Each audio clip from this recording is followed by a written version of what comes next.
We were all about democracy, and that's what we're about. And, you know, their theme is, oh, Trump will subvert democracy, but they're the ones that are going to subvert democracy, and that's what they're doing all the time. I mean, did you do censorship? No. Did you lock up any leading Democrats? No. I mean, there were people chanting for Hillary to be locked up, but you didn't lock her up. Let's defeat her in November. But with Hillary as an example, I thought it would be a terrible thing, actually. What she did was terrible. What Biden did was terrible. What they all did.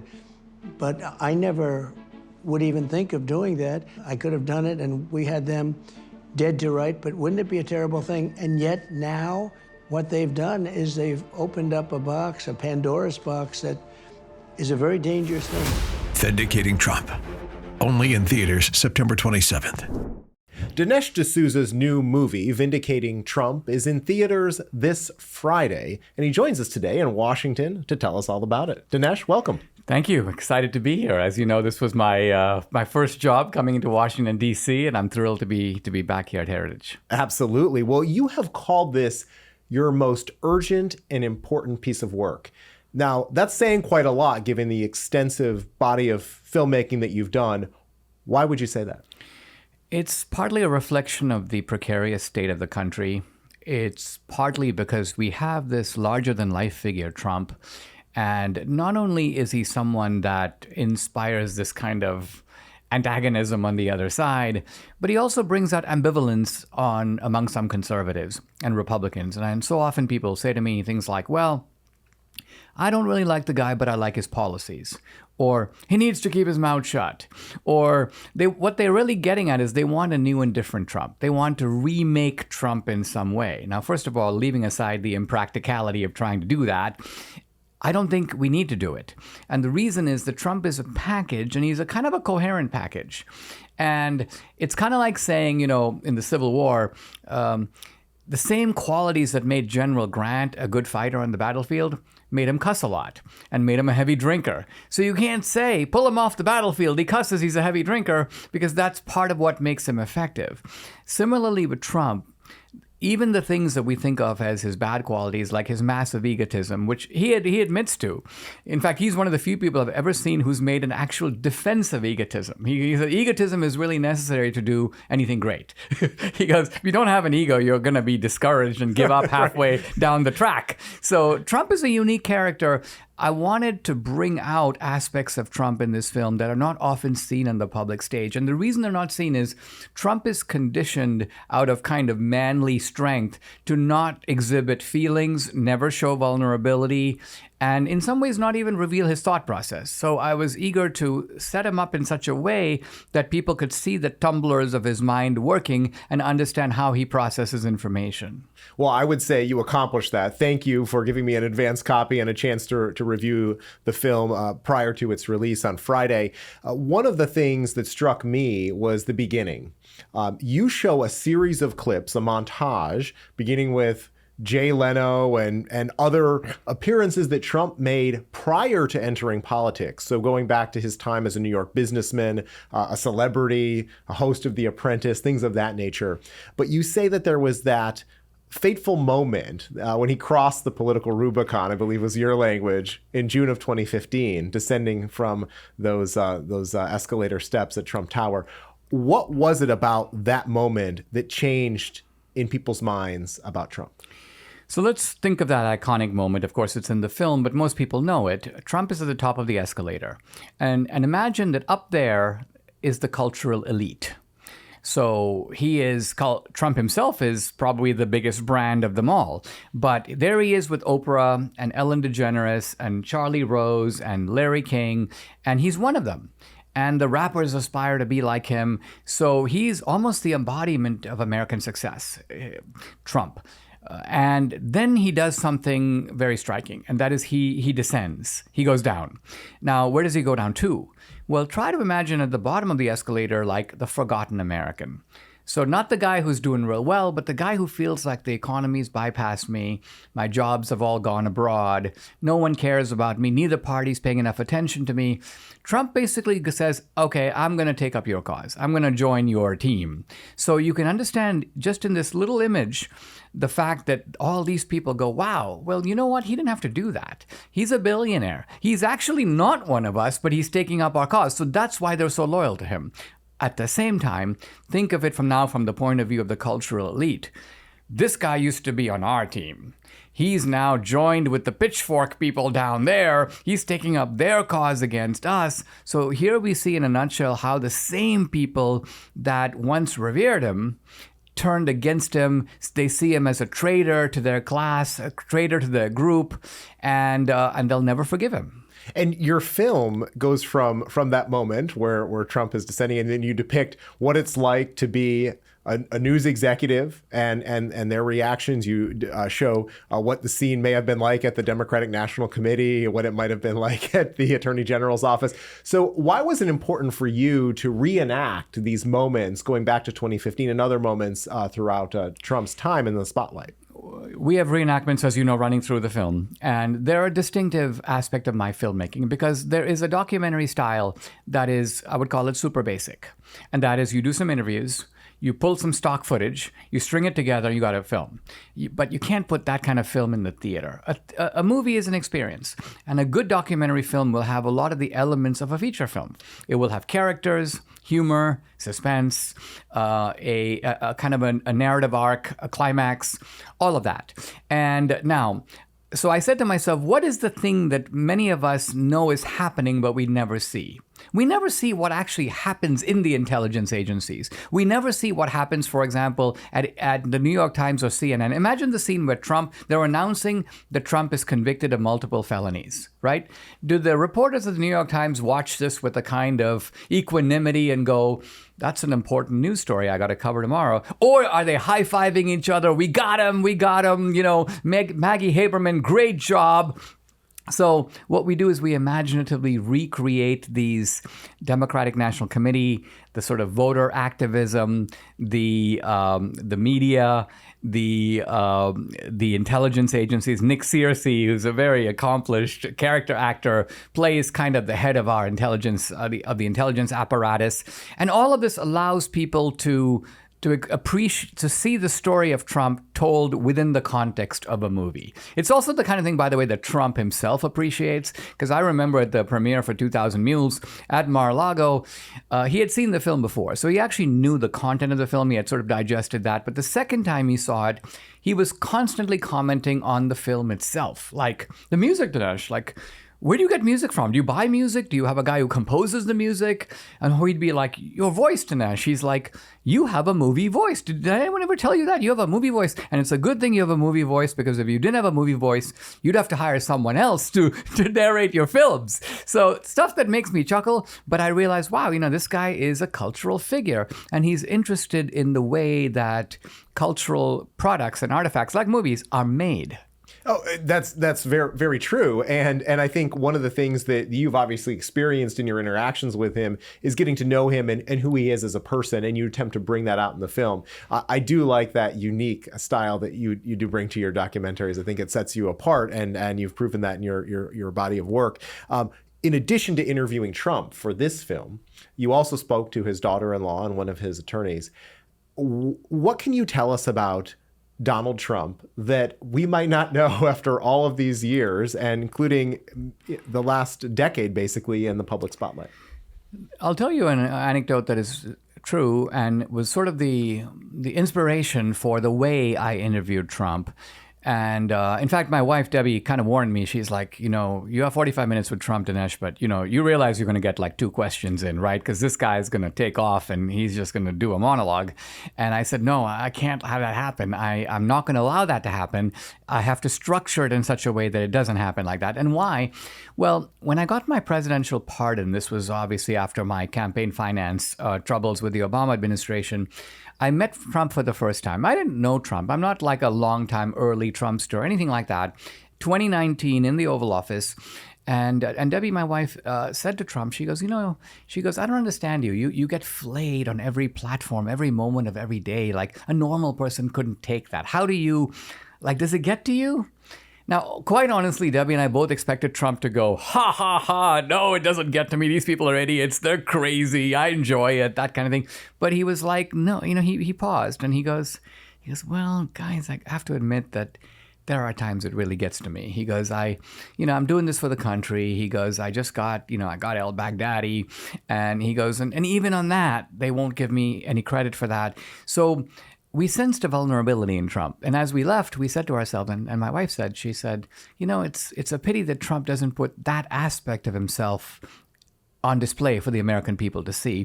But I think Trump is such a man's man that he doesn't like to do that. Even when Dr. Phil interviewed him, Dr. Phil tried, as a psychologist, the assassination, how did it make you feel? Well, Trump hates that kind of question and absolutely refused to go there. But I wanted to bring out some aspects of Trump's personality, the way that the kind of normalcy of the man, which the press, I think, willfully misunderstands. Trump is a bit of a jokester. So when he says, I'm going to be a dictator for a day, who can actually take that seriously? Being a dictator, and yet it's used as sort of exhibit A in the evidence that he really will be a dictator and will never leave. So I put those sorts of questions to Trump. I go, you troll people with these memes, Trump 28, Trump 32, Trump 36. I go, well, are you going to leave? Are you going to be like the guy in the Western who sort of takes care of the gangsters and then rides off into the sunset? Or are you planning to kind of stay? And having Trump respond to these things, I think will be very interesting and engaging for the audience. Oh, I agree. You saw some of this on display at the Republican National Convention when there was a big effort to introduce his family, his extended family, the grandkids, to the American people. But you said that Trump, being a man's man, doesn't necessarily gravitate toward that approach. Do you think that might benefit him, though, with some of those voters who remain skeptical about him as a person? Yeah, because I think that, I was trying to think to myself, who has been a figure that I can think of that, on the one hand, has people who are so loyal to him, they would take a bullet for him. And on the other hand, have people who, at least secretly, wish that somebody else would put a bullet in him, right? That's not a normal situation. You wouldn't say that would be true of Reagan, even of Jimmy Carter. You have to go all the way back to Abraham Lincoln to find that kind of divide. Now, the difference between Lincoln and Trump is that in Lincoln's case, the divide was not over him. It was not over the man. It was over the issue. It was over slavery. It was over the divide in the country over that. With Trump, it is over the man. And therefore, in this movie, I realized we need to bring out Trump the man. I cannot duck that issue. This is not just about policy. Even Republicans who are reluctant about Trump, their hesitation is based on Trump the man. And on a kind of, I think, very one-sided and limited perception of his character. So let's talk about that for a moment, because they'll say things like, I'll hear people say things like, well, he's a playboy.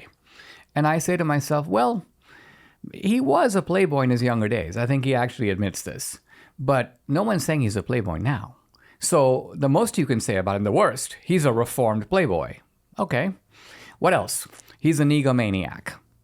Also true. Trump loves praise. He loves public praise. Interestingly, in private, he's more self-deprecating. If you saw him on Gutfeld recently, you see this kind of whimsical Trump. He's not somebody who you have to keep kissing his feet and flattering the Dauphin or the Prince in a courtier style. Not at all. Not in person. But he does like public praise. But in a way, I think with Trump, his egotism is a sort of protection. It's a wall. It insulates him because, again, a normal person would be just destroyed by the kind of attack that Trump gets. And then Trump's virtues. He's magnanimous. Even though a lot of billionaires kind of secede from the middle class, Trump doesn't do that. There's an ordinariness to him. He has a curiosity about people. You'll never get someone who's a doorman or someone who works as a waiter in one of his hotels ever say a bad word about him. He's very nice to them. He knows their family. He asks about how their kids are doing. He's that kind of a guy. He's obviously very kind and good to his family. They adore him. But above and all, the one virtue that he has that I want to stress is his supreme virtue of courage, because that is a rare virtue. Aristotle says it's the highest virtue, and it's in fact the virtue that makes all the other virtues possible, because courage gives you the strength to do all the other virtues. So it's an active virtue. Trump has it in spades. I think it is a virtue somewhat lacking by and large in the Republican Party, particularly when we're facing people who want to take away our basic liberties. It's almost like we need a tough guy on our side to take on the tough guy regime that has been mobilized against us. Trump's willing to do it. And for this reason, I think that in this hour of our country's history, he is not only the best man, in some ways, he's the perfect guy. Well, and I think I'm so glad you brought up the point about courage, because it is lacking among so many in the political class. I'd say on both sides of the aisle, not just exclusively Republicans, but maybe that's where we tend to see it more often on display. And I think that probably makes some of those Republican lawmakers uncomfortable because of the things that Trump wants to do. I'm glad you brought up Lincoln. You have a reenactment of Lincoln in the film. You also referenced Lincoln in your interview with Trump. Does he recognize his place in history, and did he react at all to that comparison? Yeah, he does. I think he recognizes that, and this is rare for someone who has served one term. There have been a few, well, I can think of a couple of consequential one-term presidents. So Polk, Democrat, was a president who almost single-handedly doubled the size of the country in the middle of the 19th century. Turned out it was a very consequential presidency, and so that was the case.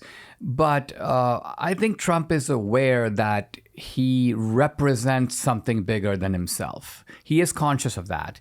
He's not the kind of person who does historical analogies, comparisons. But what he likes is an acknowledgement of his sort of role on the larger historical stage. And I think he feels that his destiny is, in a sense, incomplete. And that's part of what's driving him. Because think of it. If you and I were billionaires, we had, 8-10 years to live. We have grandchildren. We have Mar-a-Lago. And we're on the other side, we're facing a shotgun of 91 criminal charges, 2 assassination attempts with potentially more to come. No normal person would go for that. You'd be like, I'm out of here. Right. I don't need any of this. So something must be pushing this man forward. And I think in that sense, it's love of country and it's a sense of destiny. Yeah. And you talk about how he was coasting to re-election in 2020 when COVID hit.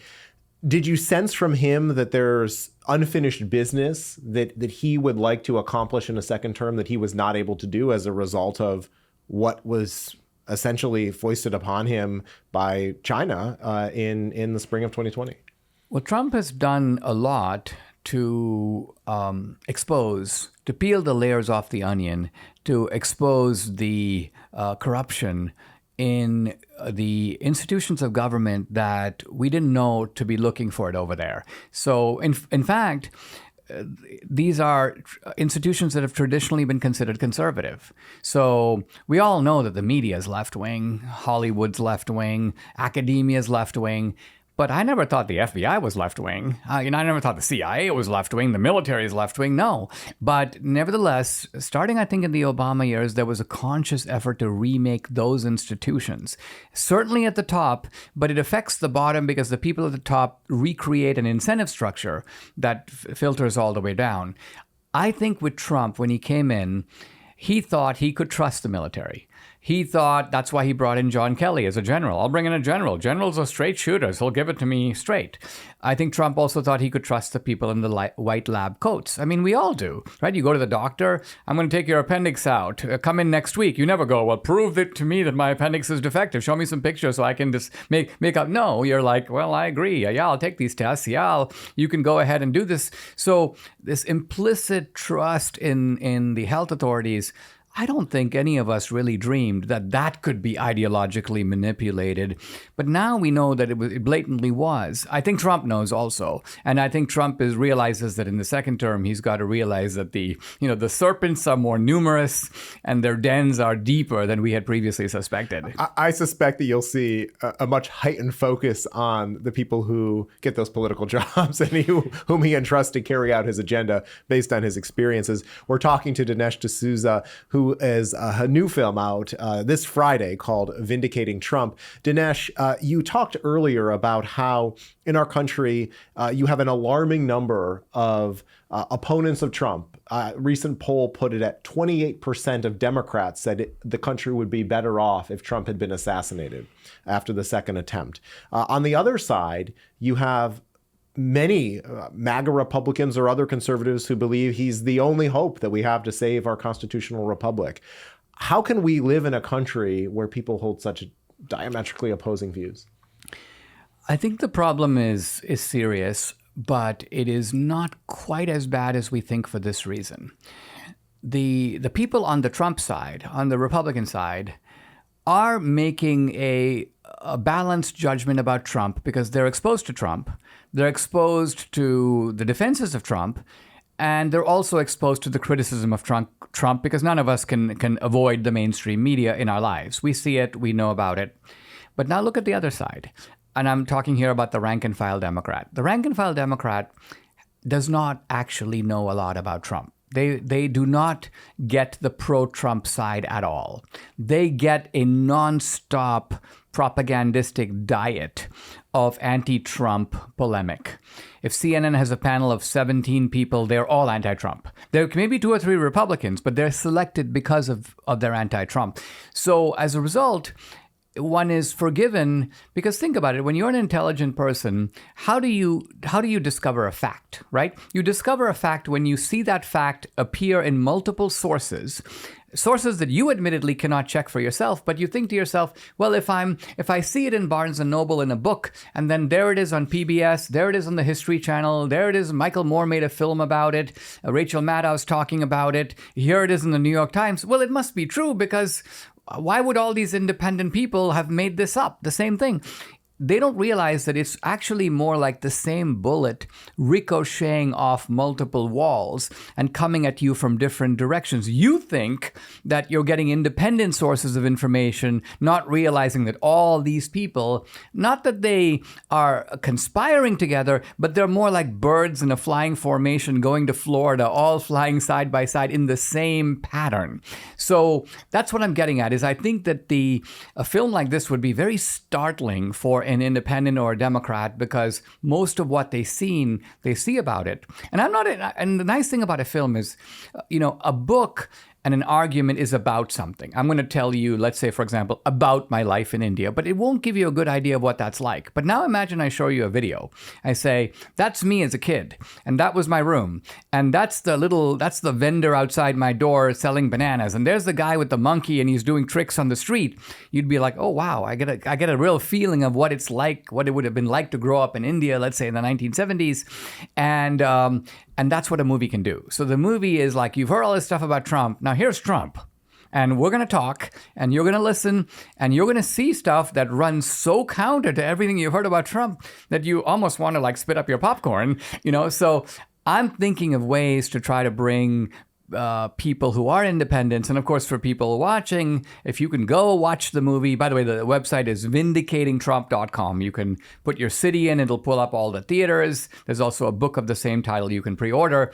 But my point is, if you can bring along that sort of that grumbling anti-Trump relative or that buddy of yours, you're like, hey, I'll buy your ticket, I think it will have a tremendous effect. I agree. I was going to pose a challenge to you. It's getting the Democrats and independents to go see your movie, I think not only might change their perspective because they haven't been exposed to that Donald Trump that you feature in the film, but up until now, maybe they just don't have any desire to. So you've given them a relatively easy way through 90 minutes, a 90-minute film, to get a sense of who the man really is. A film appeals to the head and the heart, and that's part of the power of a film. Because I often will hear conservatives say something to the effect of, well, the liberals do not think in a sort of cognitively rational way. They appeal to emotion. There's no question that with Kamala Harris, they're doing that. They're basically saying, don't trust your eyes, your lying eyes. They're telling the American people, don't trust your pocketbook. Don't trust the prices you pay in the grocery store. Don't trust your retirement account. And don't even trust what you've seen and heard about Kamala Harris, because that's made you dislike her. We have a new manufactured Kamala Harris for you right here. You should believe in our mythology about Kamala Harris. It's really based upon the presumption that the ordinary guy is a real buffoon. But it's also based on the idea that the ordinary guy reacts only emotionally and not rationally. Well, the nice thing about a film is that a film operates primarily on the emotional medium, for sure. That's why films have a score. If you want to know what that music is doing under the film, it is regulating your emotions as you watch the film. But the good news is that if you do a good job with the emotional narrative, you can pack a lot of genuine, thoughtful information in a film. But if you make the mistake of making a film that has lots of thoughtful information but doesn't have the emotional component, the film will not succeed. Well, let's talk about your interview with Trump. So I would imagine something like this is scheduled in advance. You had no way of knowing that you were going to sit down with him 1 week after the assassination attempt in Butler, Pennsylvania. What was it like talking to him so close to that experience? Did you notice any changes from your previous interactions with him? I did. I noticed that Trump was somewhat more measured. He seemed somewhat more reflective in the sense of now seeing his own life as maybe having some sort of a directed purpose. He's reluctant, and to be honest, even Reagan was. Reagan was reluctant to say, well, Reagan would say things like, well, the man upstairs. That was his reference to God. The man upstairs may not like that, things like that. And Trump, too, talks about sort of providence in a roundabout way. But I do ask him those things because, it's not just that Lincoln, for example, had in the second inaugural this very powerful providential sense that you don't get in the early Lincoln. But it's that Washington, Lincoln believed that the country is part of a providential narrative. And so I posed this question directly to Trump, and I think I posed it to him at the right time. If I posed it to him at another time, he might have looked at me with a funny look like, why are you asking me that? What kind of a question is that? Trump normally is not in the contemplative mode. He's a doer. Think of it. This is a guy who's built a big part of the New York skyline. Trump thinks operationally, like, how do we get this done? You see Trump was at his golf course, the Doral in Miami. The thing about Trump is when he walks he looks and he's like, we need to take that palm tree down. That's an obstruction to the golf course over there. I want people to be able to see people playing on the course. And so he's constantly thinking of how do I make this property better, more attractive? And that's very different than, for example, an academic way of thinking. And Charlie Rose interviewed Trump when he was facing a downturn. And Charlie Rose asked him, he goes, you've come out of this and it was a real doldrums. And not only were you bankrupt, you owed a large amount of money. Did you ever have any doubts? Trump goes, no. He goes, never? Trump goes, no. Now see, to an academic, that is not only abnormal, that is objectionable. Because the academic thinks, well, that just shows a total lack of introspection. That just shows a man who has no self-consciousness. Aren't you even aware of your situation? But for Trump, if he was that way, it would shut him down.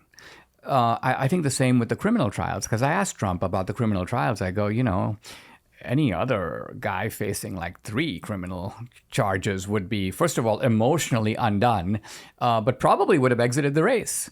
And you not only don't exit it, but you're out there the day of your hearings and you're under a gag order, but you're having a press conference, you're lambasting the judge, you're doing your legal rope-a-dope. And Trump goes, well, he goes, I think this struck me. He goes, I will just not allow myself allow myself to be bothered by it. So think about the level of self-control it takes to do that. I will not allow myself to be bothered by the fact that I'm facing multiple criminal charges that could put me in prison for life. You heard that from his daughter-in-law and the attorney as well in the film. So in the interview, you posed to Trump some of the criticism that he faces from the left, including that he's a tyrant or a dictator. And his response was something to the effect of, similar to what you said about the palm tree on the golf course, he just wants to make the country better. Why? I'm curious to get your reaction to that, but also why should, if you're a Democrat or an independent, why should you believe him and not what you're being fed by those liberal media networks? I think that with Trump, we've had the great benefit of having seen him in the same job that he's trying to get. And that becomes an excellent sort of reference point because the things that they say about Trump could be more believable if he never took office. Let's say, for example, they say Trump is going to take office and like Hitler in 1933, he's going to suspend everybody's civil liberties, right? Now, that would make people could be scared by that. But since Trump has been in office, this would be kind of like saying, well, Hitler had a first term and he was actually pretty good. Economy was really good. Hitler proved to be a pretty nice guy. Yeah, there was a lot of controversy and so on. But he didn't do anything until he was reelected, and then he suspended everybody's civil liberties. Well, that makes no sense, right? Either someone has that Caesarian or tyrannical ambition, and usually those people come to power by force. They don't come to power by election. And even if they do, the moment they get in, the game is over. And we've seen that in places like Venezuela. The moment Hugo Chavez comes in, there's never going to be a free election again, and there hasn't been in 25 years.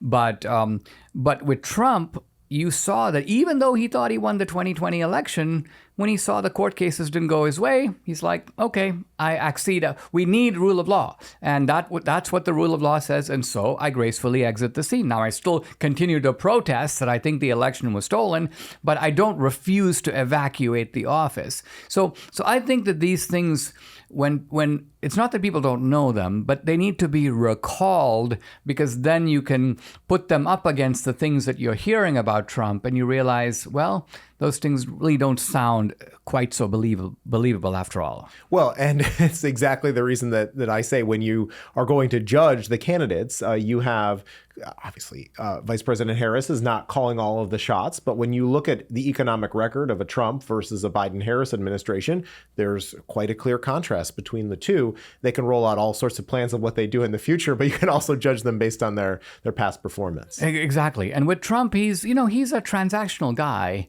but it's forced me to think back a little bit, because I think that some of the neocons who don't like Trump think that Trump is no Reagan. Trump thinks that you can solve world problems by having a relationship with, let's say Putin, but you can call him on the phone. And from the neocon point of view, this is delusional, this is foolish. But now let's look at Reagan for a minute, because, and I remember this very well, I've written a book about Reagan. In the first term, Reagan was very ideological. The MX missile, defense spending, strategic defense initiative, missile shield. But in 1985, Gorbachev comes in. And suddenly Reagan starts acting not only differently, the opposite. Reagan now wants to sign defense limitation treaties. He's very gentle with Gorbachev. In fact, he even tells him jokes, things like that. And the neocons go crazy. They go, Reagan is being fooled. It's a trap. Gorbachev is exactly the same as Andropov and Chernenko and Brezhnev and Khrushchev before him. But no, he was not.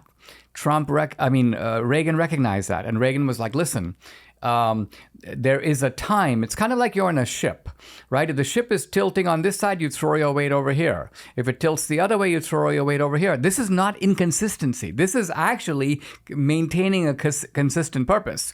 And so I think there was a transactional element to Reagan that has gone not fully noticed and that is compatible with the way that Trump sees it. Trump is not an isolationist. Trump is not a guy who says never get involved abroad. Trump just goes, listen, if there's a bad guy out there, it's much easier to take him out than to go sort of occupy the country, try to then arrange, meetings of the tribesmen, try to organize democratic institutions. Those things are really hard to do. We do not know how to do those things. So even if they're desirable, we don't know how to do them.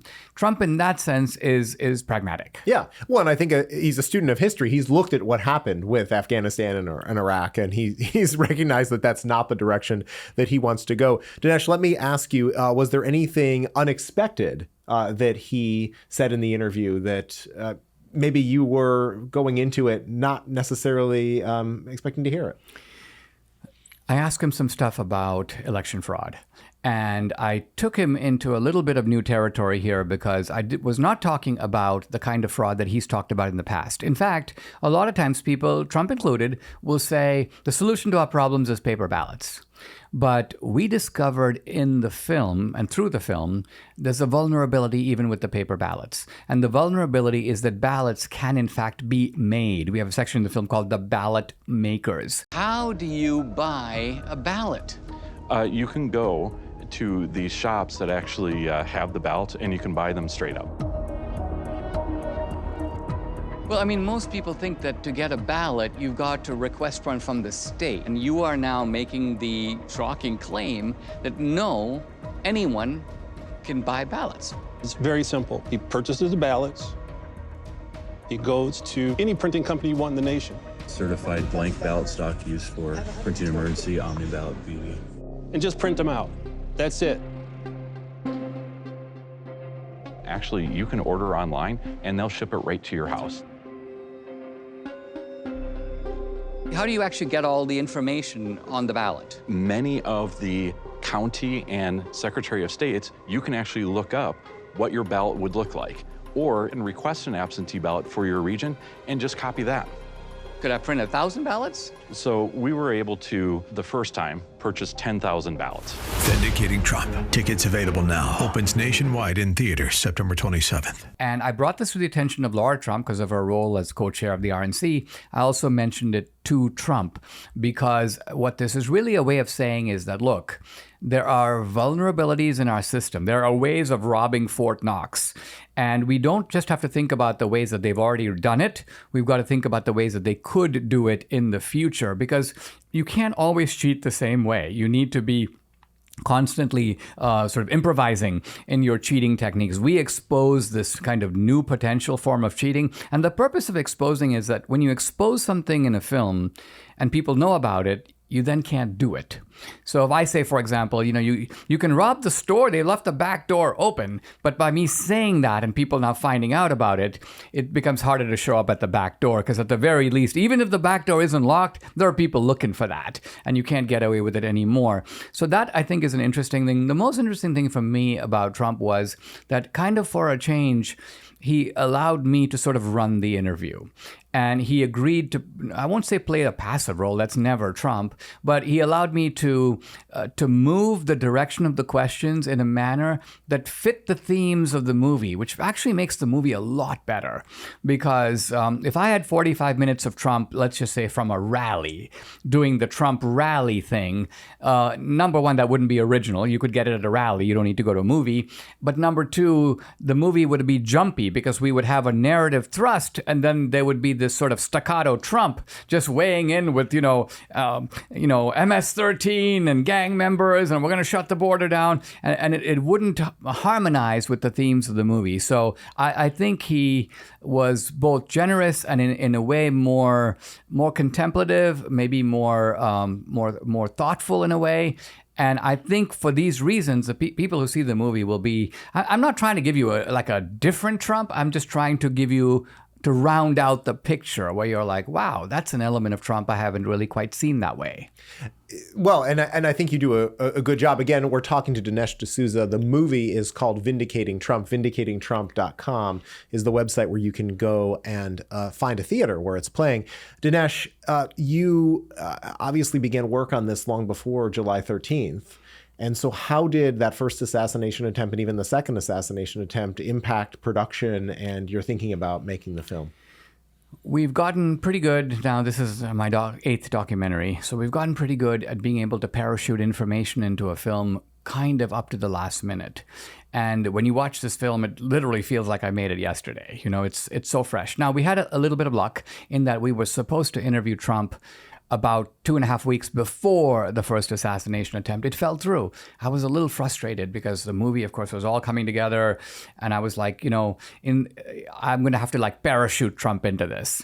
But the interview, as it turned out, came a week or a few days after the Republican National Convention. So after the first assassination attempt. And so all of that is in the movie. Now, the second assassination attempt is not. But it's interesting that in the second attempt, as in the first, Trump shows the same kind of unbelievable coolness and bravery. He's annoyed after the second attempt that his golf game is interrupted. He's like, I was about to make an amazing shot. That's the way and then he posts on social media, 0 for 2. I mean, talk about the ultimate, like, up yours. 0 for 2, guys. He's taunting would-be assassins, and combined with the first assassination attempt, you see right there, just in those 2 episodes, that you cannot and I cannot think of anybody we know, anybody beyond who we know, anyone on the scene who would react in that way. Trump is, in that sense, as they say, sui generis. He's a unique individual, and I think his uniqueness is suited to our time. You have had a tremendous success with your previous movies, not only in theaters, but also just distributing them directly to consumers. How has the reception been from theaters for this movie, given the controversial nature of Trump? I was worried about that because Trump's name is radioactive in the movie, and certainly in Hollywood. Now, the movie distributors are different than Hollywood. These are the theater chains. We've had very good relationships with the theater chains, in part because I've done 7 movies. The movies have done well in the box office. The theaters recognize. They sort of see me as a right-leaning Michael Moore. And so as a result, they're like, okay, well, this is a guy with a brand, and there are people who like to see his movies.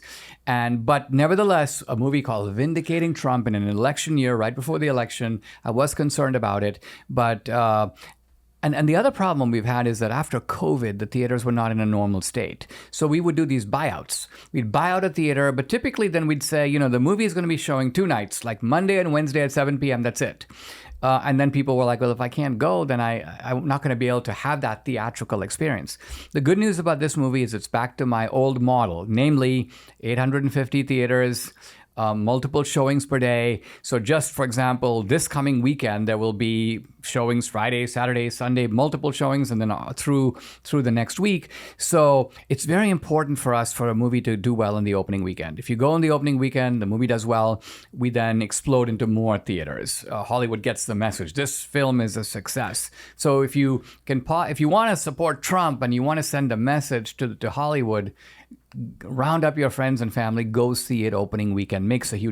Seeing it opening weekend is worth about 5 times, let's say, going to see it the middle of the next week. That's good to know. And as you said earlier, bring a Democrat and Independent with you. Absolutely. You may have to promise to buy him dinner or her dinner afterward, but nevertheless, the nice thing about a film is films are not heavy-handed. They show you things and they sort of draw you in, and they allow you to make up your own mind. And so a movie is show, not tell. And that's why I think people who see the films, even people who saw 2000 Mules, they were quite disarmed by it because, again, there's so much video.